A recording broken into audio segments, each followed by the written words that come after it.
division within the Hindu community is there with respect to this temple exposes the fundamental Christianization of the Hindu mind, wherein it fails to wrap its head around the diversity of energy spaces within Hindu dharma. That's one. But you see, the one important conversation in this entire thing that needs to be bridged and addressed, and here I'll play the peacemaker between Swapanda and Anand, is just this. The fact of the matter is, fortunately or unfortunately, there is only one political vikalp as far as Hindu interest is concerned as on date. From a larger Hindu perspective, is that good for us? According to me, no.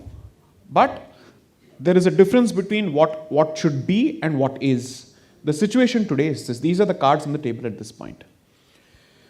Now, how do you then make sure that your causes become attractive to the politician? I will proceed on the basis that you have a certain conscientious political establishment in power, but it is equally important for them to cater to incentives, because at the end of the day, politics functions on incentives.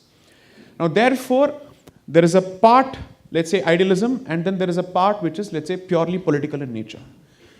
The efforts that people like me, and I don't wish to include me in this, there are others who are full-timers in this, I'm a 10% part-timer in that sense, is that we are trying to create a critical mass of opinion that translates to two things, one of two things. Pressure which results in incentive, or pressure that results in disincentive.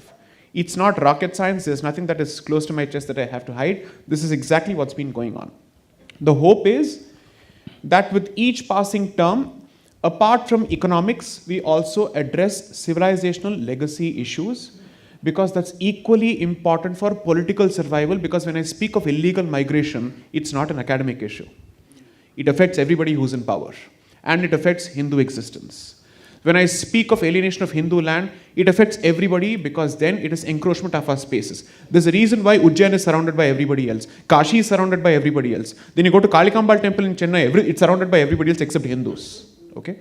So what I'm trying to say is that there is a very clear intersection or overlap where the political interest meets the societal interest. It would help if both of them speak with each other, listen to each other, if there is a feedback loop and there is a handshake between both sides. Because as I said, I'm a realist. Power is important, but power for its own sake without delivery is equally not, it's not desirable, because then the question is, there was a purpose for which these votes have come your way, so perhaps you should push the envelope as much as possible.